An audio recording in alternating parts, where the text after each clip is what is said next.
All right. Okay, then go ahead. You can't do Yeah, much. yeah, yeah.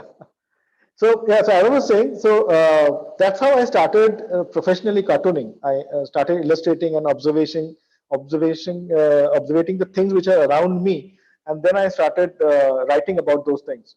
And eventually, I went ahead although to study engineering. I did my electrical engineering, but during the final year, uh, I wasn't quite happy enough that whatever I was studying as an engineer, I was not finding any way to apply whatever I was studying. So it was more of a theoretical, discourse which was happening, the graduation, but I wasn't happy with. I wasn't getting an opportunity to actually apply what I was learning. So what I did was that I took up a night job.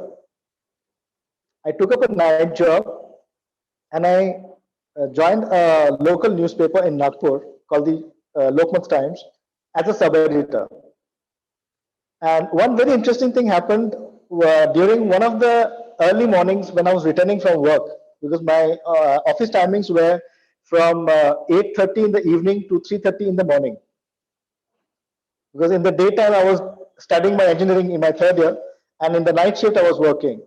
So what I observed was that uh, those newspaper boys would roll up the newspapers and go ahead and start throwing the newspapers to various localities at different heights of the buildings. And I felt that this was pretty difficult task. It was quite a challenging task, and they do it on a daily basis. So I had an idea. I had an idea. Why not create a newspaper launcher? So what I did was that I quickly created a newspaper launcher, and eventually what happened was that that product got awarded in a design competition.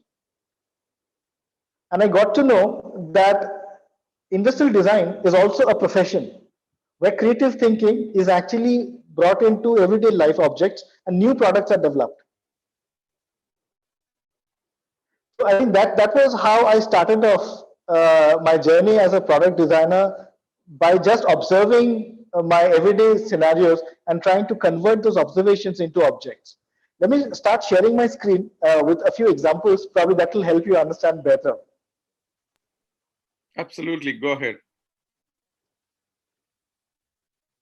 Uh, you need to allow me to share the screen, Faisal. Okay, I already did that. You're a co-host, so you should be able to share the screen. Okay, can you please try now, Paul?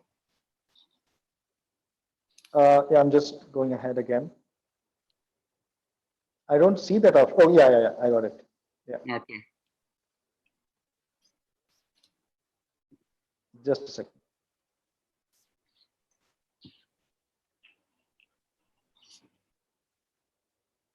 All right, friends. Paul Sandip, industrial designer, design thinking expert.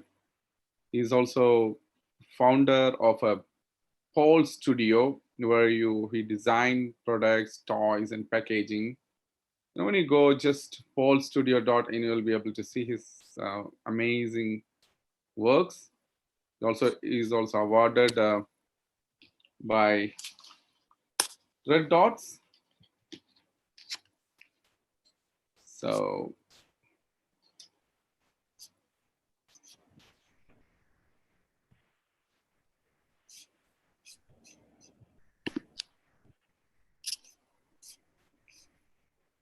Can you see the screen right now? yes. Yeah, we can see. The screen is visible, right? Absolutely. Okay. Wow. Uh, Great. So, so over the past 15 years, I've managed to create more than 300 products in about 121 product categories for clients across 14 countries. I'm going to share a few of them and show you how very simple observations from everyday life can be converted into interesting products. And when I say innovation by observation, it's very important to understand that it's not always that innovation is rocket science. Innovation can also be very incremental, yet have a very positive business impact. And for that, what I suggest and recommend is that let us look at things and not just see things. And when I say look at things, I really mean with an eye for observation and detail to understand and unearth the latent needs of the consumers so that we can identify those unique selling points which could be created in a product. Now, for example, if I show you this image, what exactly do you see? You see a beautiful sunny day, clothes drying out in the sun with some cloth pegs attached to it. But if you look closely, and you will realize that when you use these cloth pegs on a daily basis, these cloth pegs actually leave rust marks on your clothes. And also, these cloth pegs are very brittle out in the sun and they break off very easily because the plastics gets brittle out in the UV rays of the light. So what is the observation here? The observation here is that if you look again very closely at the clips, the mechanism is actually nothing but two-piece plastic and a metal spring. And the metal spring is the reason for having those rust marks on your clothes. So what I did, I just did away with the cloth, the metal part, the metal spring, and I designed a cloth peg without any springs, and it has dual jaws. Now, even if the one of the jaws breaks from one end, the other is still functional. This is the product. This is the product which won the Red Dot in 2010. Okay, the one Red Dot Design Award. Yeah, amazing. Yeah, exactly. It's a German award. Now, if you see, the same function is operational here, but there are no springs attached to it. And it also increases the life of the product many folds, and it doesn't leave rust marks anymore. Massive innovation. The next point I'm going to share is that you see things that you look for. Now, let me show you an image. What do you actually see in this image? You see a chef, preparing a dish in the kitchen, right?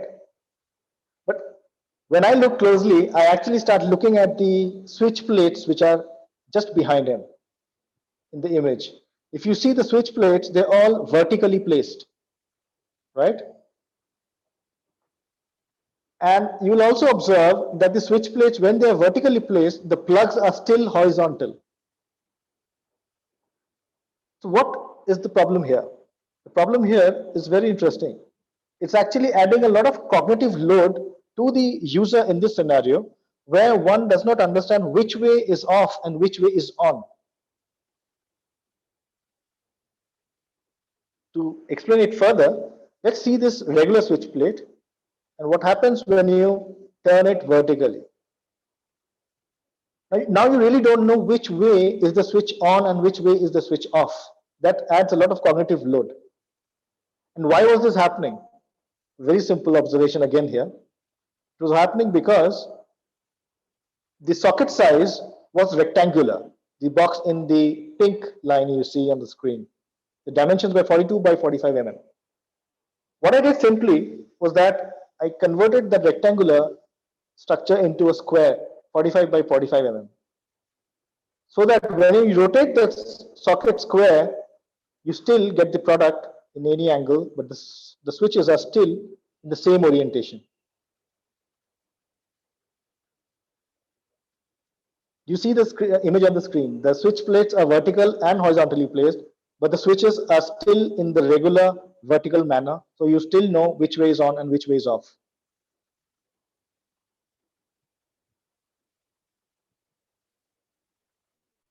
This was launched way back in 2005, and it's become a standard in the trade now. Another interesting aspect of observation is that you can see the invisible. Because it's very easy to solve a problem that everyone sees, but it's hard to solve a problem which almost no one sees.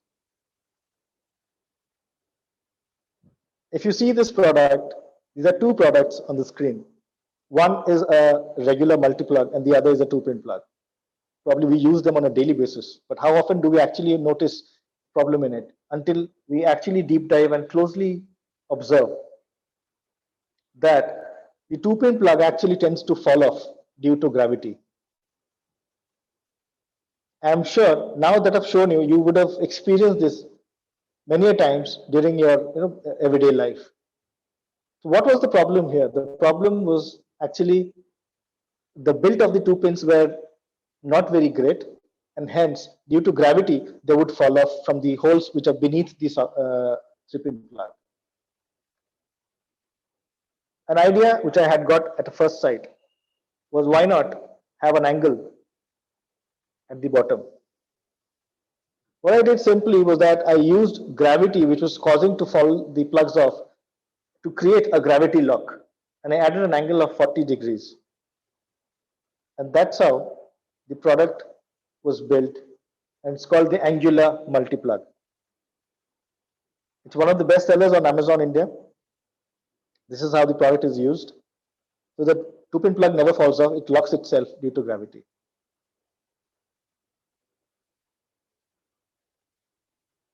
It's been selling really well in the Indian market.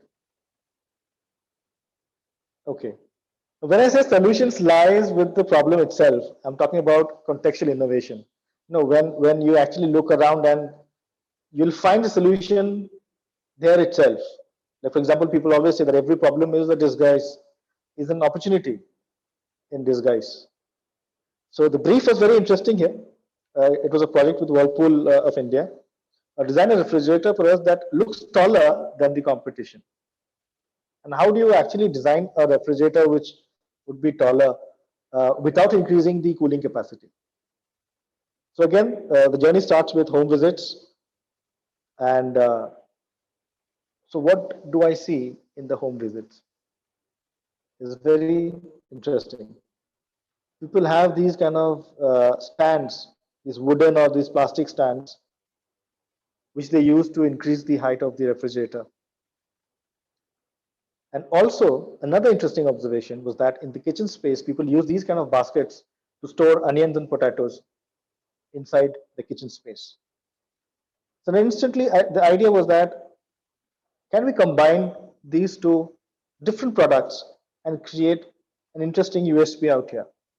Because in any case, you're spending on both the products and both have utilities which, if combined, could create another interesting utility. Well, that's me with the engineering team and the first prototype which we had built. This is a utility drawer beneath the refrigerator. That's me doing the testing in Pune back in 2004. Yeah, and this was launched by Whirlpool as a utility drawer. So what we did was that now the makeshift stand is converted into a nice looking designed utility drawer, which adds utility to the product and also increases the height of the product. If you look closely at the images, the product height is also increased. So definitely now it looks taller than the competition. And eventually the trade has also adapted this concept, and probably most of the brands would now have this utility drawer in their portfolio.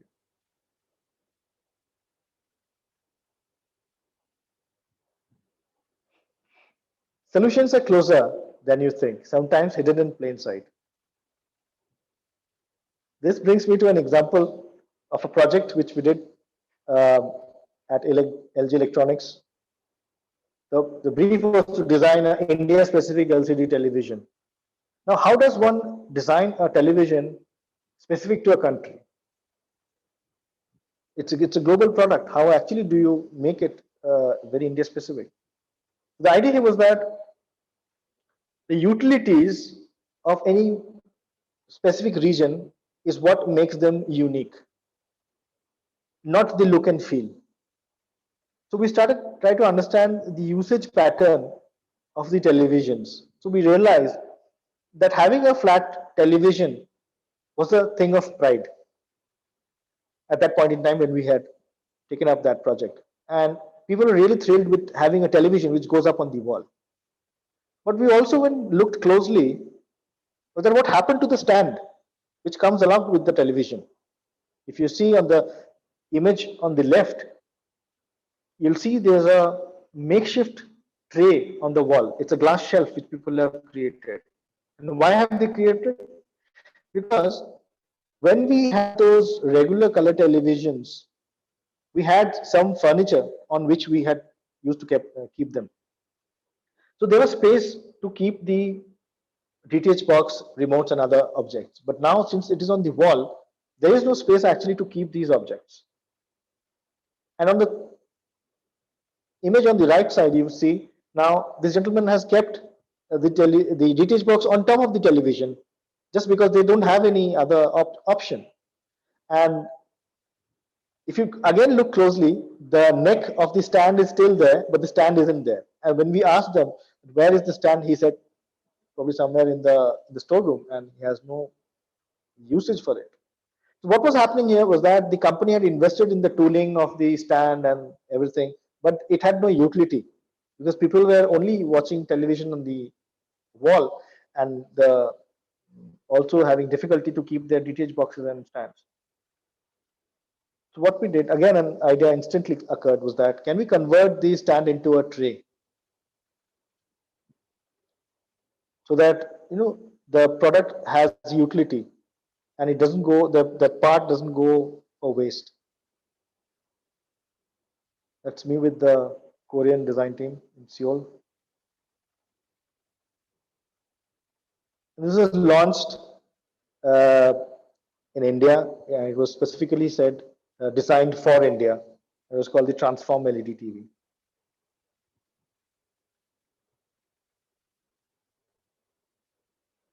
Design is also about finding opportunities.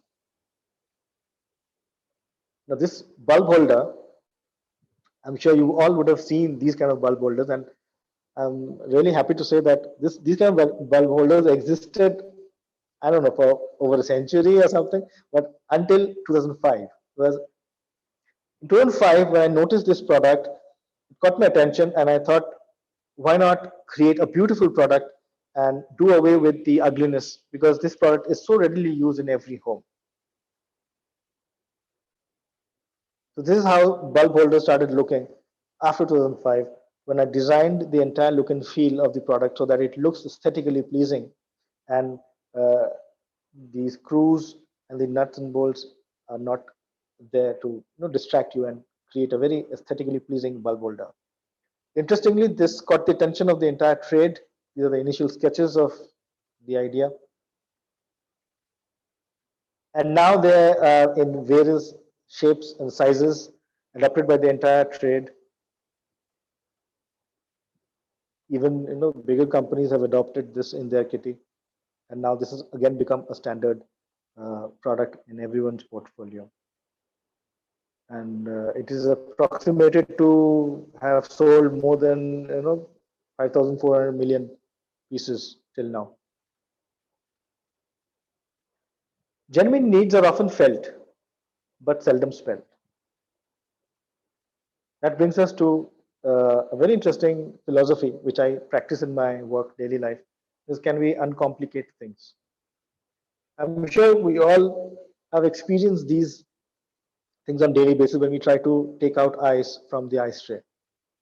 Uh, there's always a tussle between the ice tray and you to bring the ice off the tray, because the ice actually expands and it gets stuck to the trays. So companies have gone to greater complexities trying to solve this, adding those mechanisms of twist and turn and so on and so forth. But when I saw this product, uh, immediately it struck me that no, we're trying to solve the wrong problem here. So we try to understand that why does this problem happen? This problem actually happens because water, when it expands, it gets stuck on all the sides of the tray.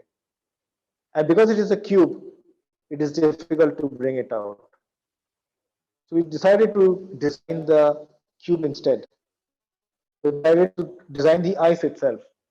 So the ice we designed was in the shape of a drop, which is the natural shape of water. we could say a droplet. And interestingly, what happens is the shape is hemispherical at the bottom, and it's simple physics. When uh, water expands, this thing actually pops up, and it becomes so easy to pull it out. You don't need to twist and turn this at all. And at the end, what good is product design if we're solving a problem but it's not beautiful enough? I think we created a beautiful looking product and even beautiful looking eyes. I think that's the end of my small presentation. I'll leave you with a thought that stay curious and live creative. Thank you.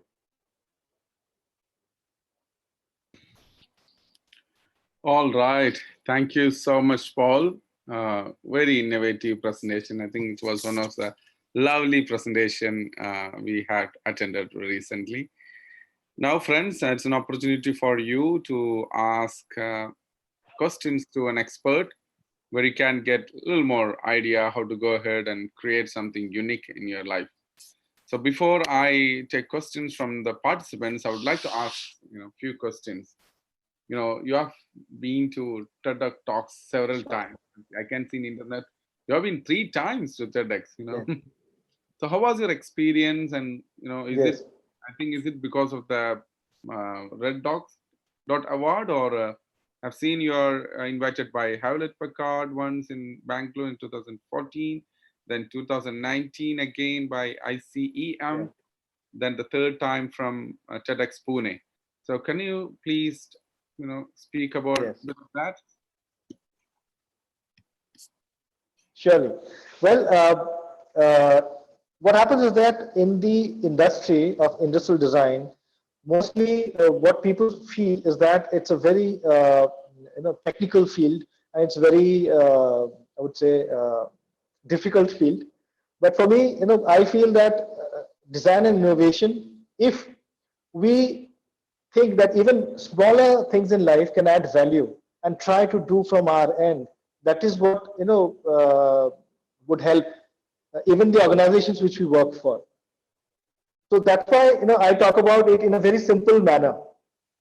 And when I say innovation by observation, what I actually mean is that the ideas that we get at the first sight are actually the solutions which we are looking for.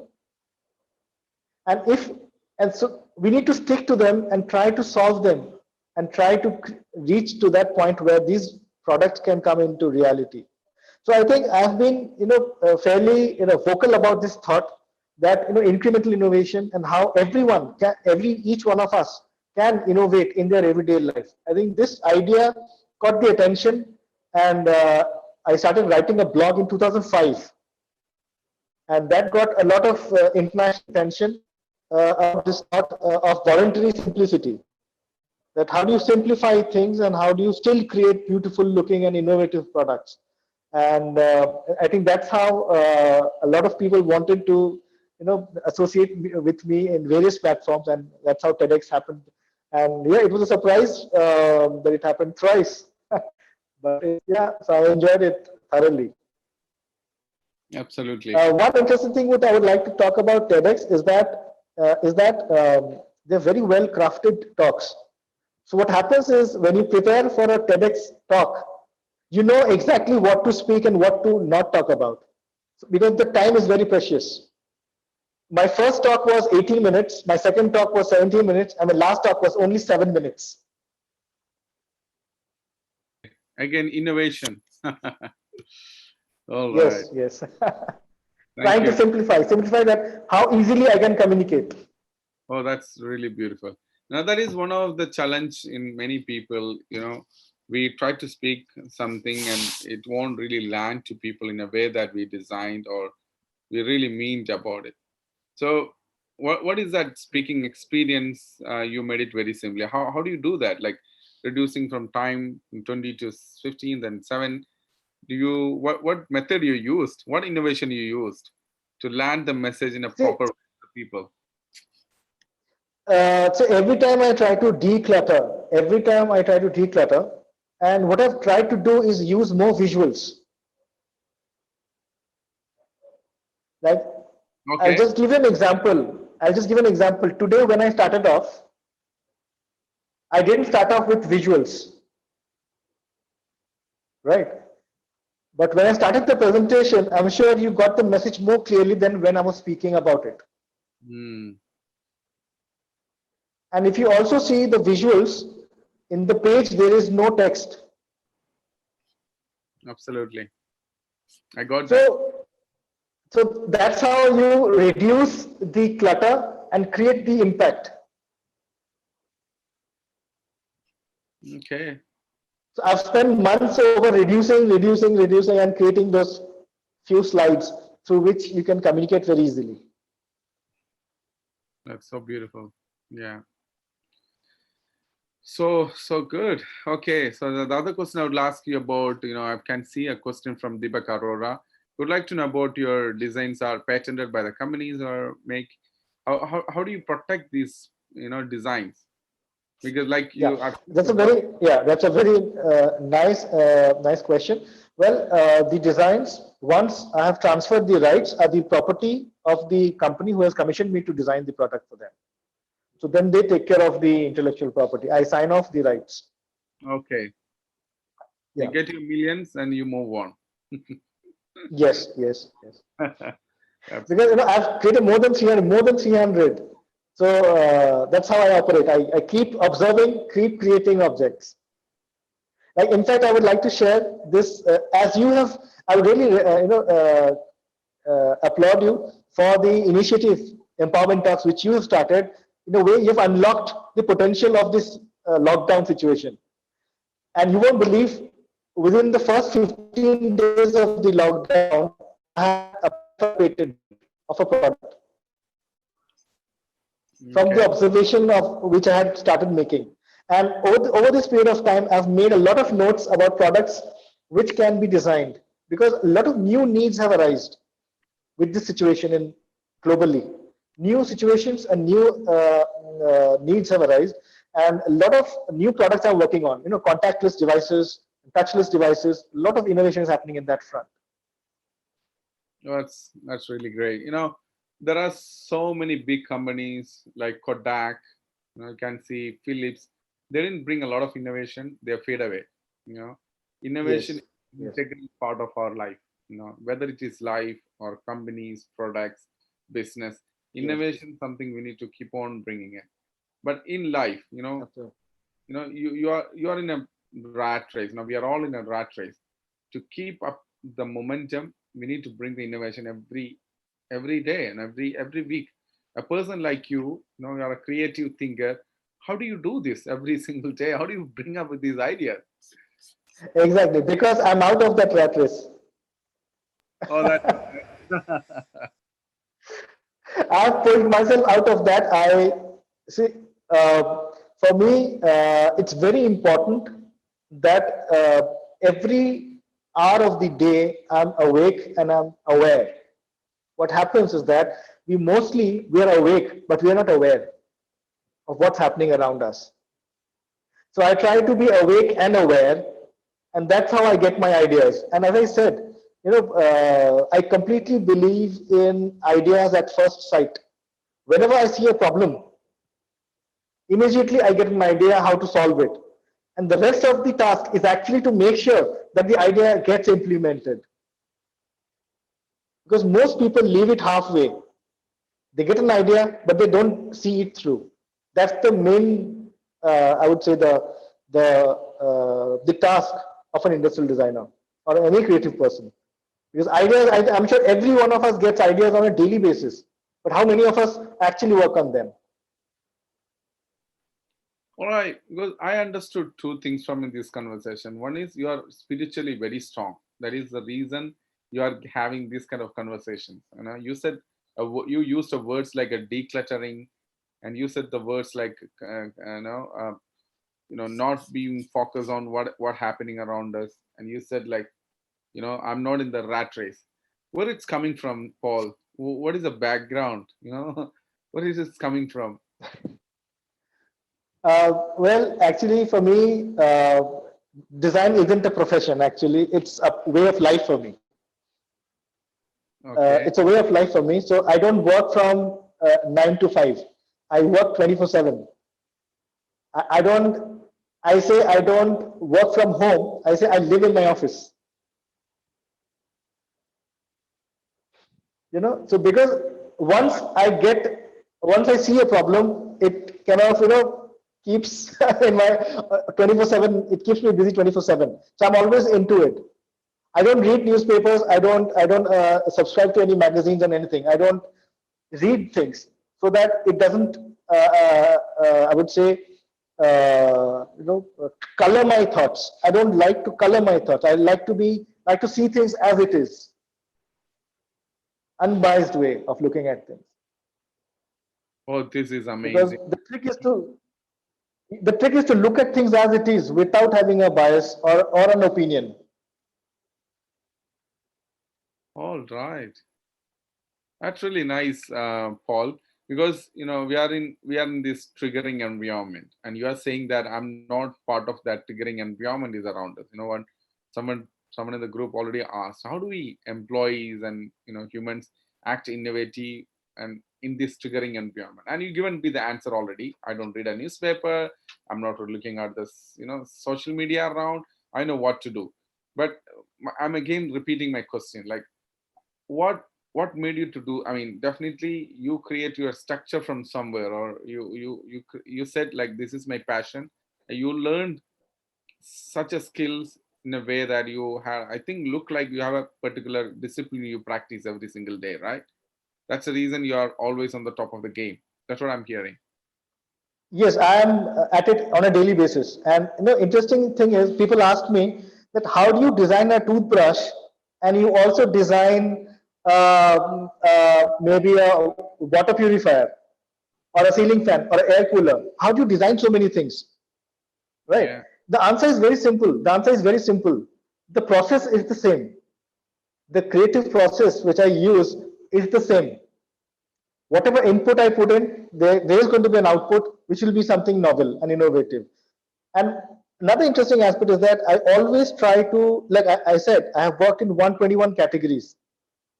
I always try to work on newer product categories so that I can ask foolish questions. I tell my clients that allow me to ask those questions which you would have not asked yourself for the past 25 years in your domain. And I come up with those answers which they didn't even look at, asking in their organizations. Very simple things. I completely believe in the power of small things in life, which we tend to overlook. And I think someone inquired that as an employee, how do we bring in innovation? See, and innovation is a mindset. Innovative thinking is a mindset. It doesn't mean that you have to be in a creative job. Every job, the solutions can be creative. yeah, It's absolutely. basically it's basically a problem solving attitude, looking at a problem as an opportunity and not as a hindrance. I think that is what is the key. That is what is the key. Absolutely. Thank you so much, Paul. And you said about decluttering. I think a person like you, maybe practicing decluttering every single day. Can you speak about that as well? How do you do decluttering? How do you practice decluttering every single day? You need to have a fresh mind every single morning, right? And the toughest thing is to stare as at a blank screen of paper on a daily basis and to come up with ideas. Okay. See, Okay. what I do is very simple. Is that I use a very switch off, switch on mode. Like for example, at a time I'm working on at least minimum 4 to 5 projects. Like currently, as we speak, I'm designing ceiling fans. I'm designing home automation devices. I'm designing contactless devices and a couple of other home appliances and houseware objects. So what I try to do is, uh, switch on into the design mode and then switch off from the rest of the activities. So I'm completely into it. I don't clutter my mind with a lot of information. I keep myself away from a lot of everyday information. Wow. and structure the day, the entire day into chunks of activities. Awesome. Thank you, Paul. Sharing your wisdom and your knowledge and your deep, innovative thinking about innovations. Thank you so much, friends. You have an opportunity to talk to Paul. All you need to do, go to participants and you raise the hand. I will unmute you and you can ask the questions. So I can see a couple of people raise the hand. Let me bring out few people.